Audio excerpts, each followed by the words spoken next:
Olá pessoal, hoje nós falaremos a respeito dos vilões da sociedade feudal. Número 1. Os vilões, nome dado aos homens situados fora das relações de senhorio, podiam ser pequenos comerciantes e proprietários, arrendatários, foreiros, meeiros e artesãos, moleiros, ferreiros, carpinteiros, tecelões, sapateiros, etc.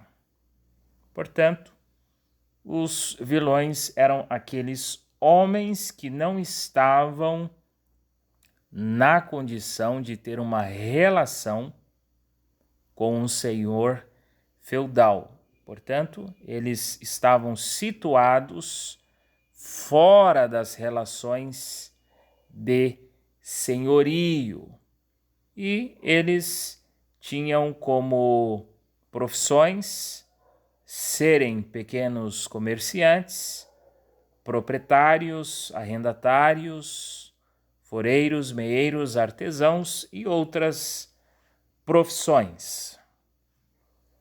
Número 2. O vilão, que originalmente significa residente da vila, era um camponês livre, cujas obrigações eram estabelecidas por contrato de trabalho. Então, o vilão ele era um camponês livre, ele tinha liberdade. Mais à frente nós veremos que era uma liberdade relativa, mas comparando-se aos servos e aos escravos, eles eram os vilões camponeses livres e as suas obrigações, os seus trabalhos, eram estabelecidos através de um contrato de trabalho. Número 3. Ao contrário dos servos, os vilões podiam deixar a terra quando quisessem e também morar onde quisessem. Então aqui nós vemos uma diferença entre essas duas condições sociais daquela época, da época do feudalismo. Os vilões, eles tinham uma certa liberdade, eles eram camponeses livres, então eles poderiam deixar a terra quando eles quisessem e também eles tinham a liberdade de morar onde quisessem, diferentemente dos servos. Número 4.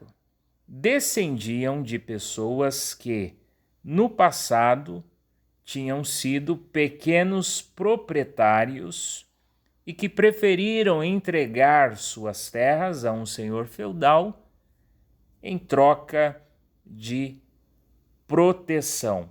Portanto, os vilões eles descendiam de pessoas que no passado eram pequenos proprietários de terras, mas esses pequenos proprietários de terras, no passado, resolveram entregar as suas terras aos senhores feudais em troca de proteção. Número 5.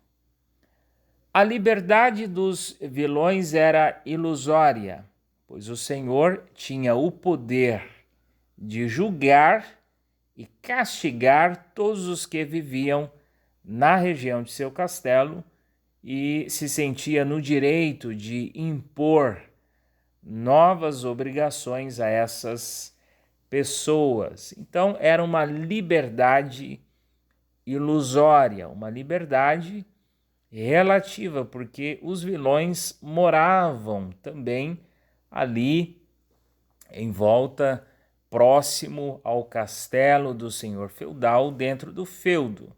E no feudo, o senhor feudal ele tinha o poder de julgar e castigar todos os moradores, todas as pessoas que viviam na região de seu castelo. Portanto, os senhores feudais, eles julgavam e castigavam todos que moravam na região de seu castelo. E também eles se sentiam no direito de impor novas obrigações a essas pessoas. Então, os vilões também estavam sujeitos a essas atitudes, a essas ações do senhor feudal. Número 6. Os senhores podiam requisitar a casa ou os alimentos produzidos pelos vilões para servir a seus exércitos, estabelecer multas e até confiscar seus bens. Portanto, os vilões estavam sujeitos a essas ações do senhor feudal. Muitas vezes, o senhor feudal poderia requisitar as suas casas, os alimentos que eles produziam, e também eles estavam sujeitos a pagar multas que eram impostas pelos senhores feudais, e também os senhores feudais poderiam confiscar os seus bens. Por último, número 7, nessas condições, podemos afirmar que, na sociedade feudal, apenas os membros da elite é que eram realmente livres.